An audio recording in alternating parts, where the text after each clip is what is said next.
BPF सरकार फैफिनोब्ला 100% दावराव जागोन। खुलुमबाय रायजो राजा नोंथांमोन।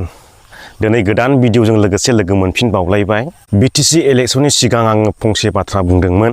BPF सरकार फैफिनोब्ला 100% दावरावा जाफिनगोन होननानै। बे बाथ्राखौ बुंनायाव आंखौ गोबां मानसिया थाथा खालामहरदों फन खालामनानैहाय। नंमारगौ नामा जामारगोन नामा? ओमफ्राय गोबां थाथा खालामदों आरो। ओमफ्राय दाख्लि जानानै थांबाय कारायगावआव। ओइ दिननिफ्रायसो सिरि।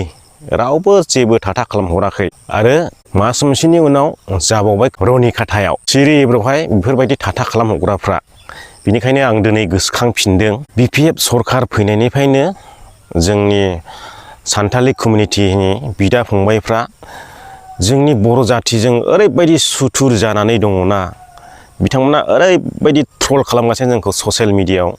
बिथांमोननि कमिउनिटिनि इयुथफ्रा सरकारजों जाब्लाबो सोरजोंबा जाब्लाबो हारिजों हारि जाथिजों जाथिल' लांनो नागिरगासिनो आरो BPF सरकार जानायनिफ्रायनो। थांनाय 5 बोसोराव UPPLखौ दैदेननाय प्रमद बर' सारा गोबां जायगायावहाय जेराव नेट मोना इन्टारनेट गैया बै जायगाफ्रावहाय गोदान गोदान इन्टारनेट गायसननायनि खामानि सोलिबोदोंमोन, खामानि मावबोदोंमोन।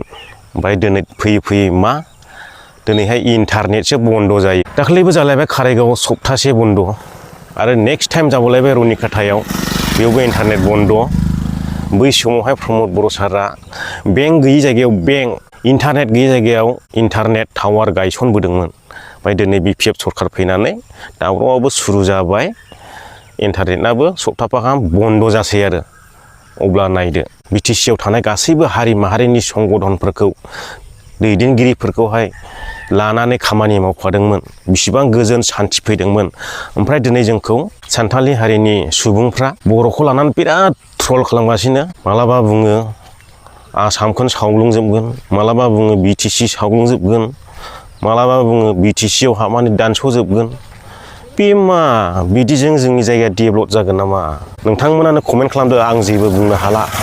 रायजो राजा नोंथांमोन बेखिनियानोसै। आं बेयावहाय जेबो बिस गोनां खोथा बुंनो गोसो गैया।